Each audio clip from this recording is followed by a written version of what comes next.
Please help me welcome Kight.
Thank you.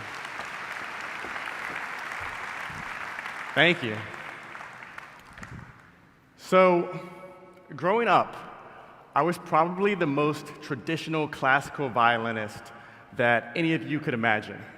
So I grew up playing nothing but Mozart and Beethoven, all of the music that you would hear in the background of a jewelry commercial.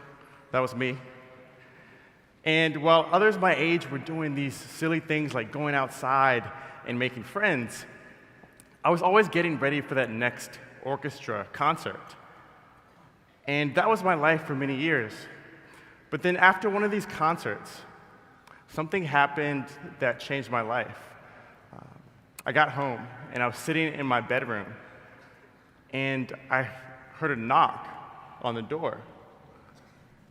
And I look up, and it was my mother. But she wasn't saying a word. She was completely silent with this frozen look on her face. And that was the night that she told me that she had just been diagnosed with breast cancer. And before I could say a word, she just starts to tell me all of these different stories from her childhood, how she was always making things with her hands and how she was making clothes and jewelry, and how now she had all these regrets that perhaps she would never have a chance to bring any of these ideas to the world. And after that night, days passed, weeks passed, and I'm so fortunate to say that her cancer went into remission and that she was a survivor. But you see, our conversation that night, it still haunted me because it forced me to look at my own life and ask, was I just on a path to have that same moment of regret later in life? And so I began to look at my life, I began to look at music through a whole new perspective. And I began to return to that same orchestra with this renewed sense of energy.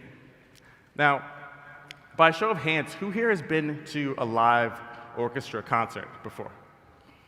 Okay, great. So for the 2 people that haven't, there's this very particular span of time in the beginning of the show. Now, what happens is, before the real music begins, the performers will come on stage and they'll tune their instruments and warm up so that it's not silent as the audience waits for the real show. And back when I was in this orchestra, this was my favorite part of the show. And let me tell you why.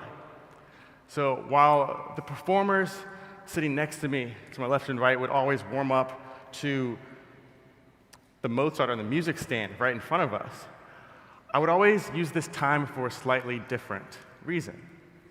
So I would sit back in my chair, and off the top of my head, I would improvise, I would jam, I would come up with these different melodies and rhythms. And then I would look out into the audience and pretend like everyone was there to see me. This was my showtime, right? And some of the ideas I really liked. And so on the back of the sheet music in front of me, I would jot down some of the notes so that I could come back to them later. Now, my stand partner, who was the performer sitting next to me on stage, she hated every time I would do this with the music. But I never let her get to me because in my mind, the audience was loving it. And so we would be making these sounds for about 5 or 10 minutes. And then all of a sudden, the lights would dim, and the audience would shh and get completely silent.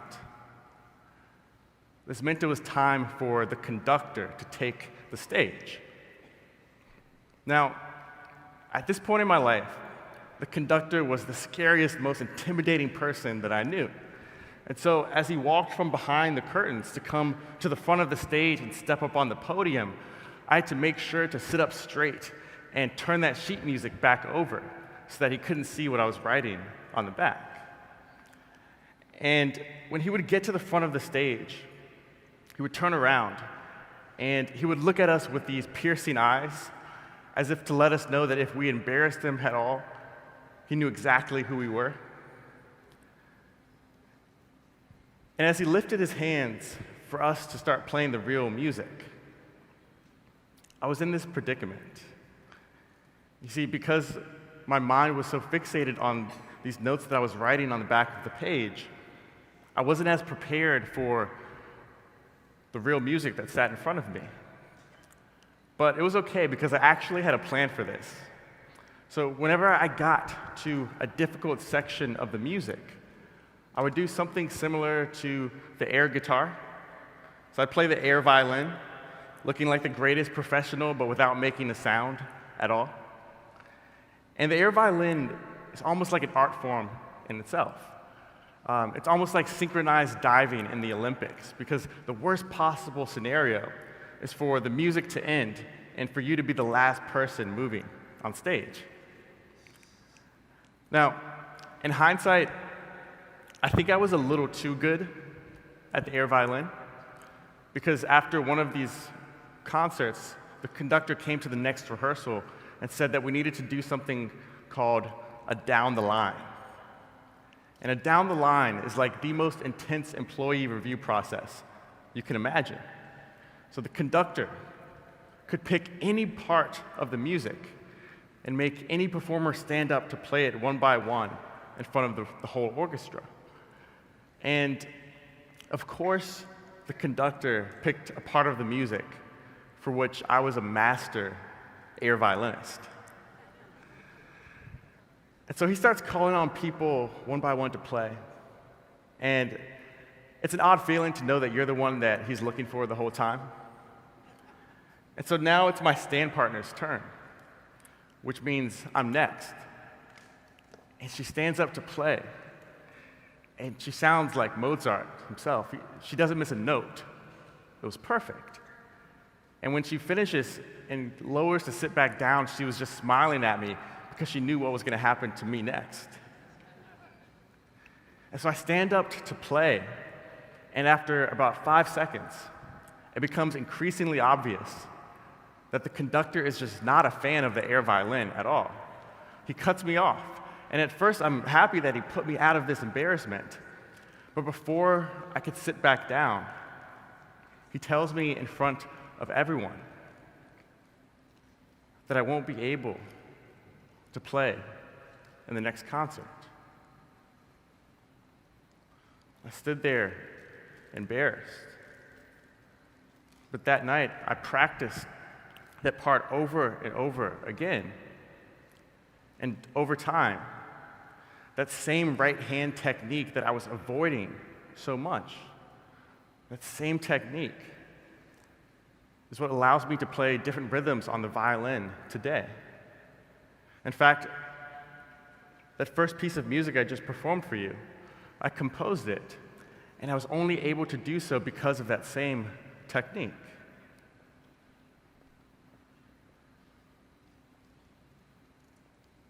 Now, I often ask, when it comes to our lives and our work, are we writing new music or just playing the notes that have been handed to us in life? But perhaps the greater question is, perhaps the greatest question we can ask today is this: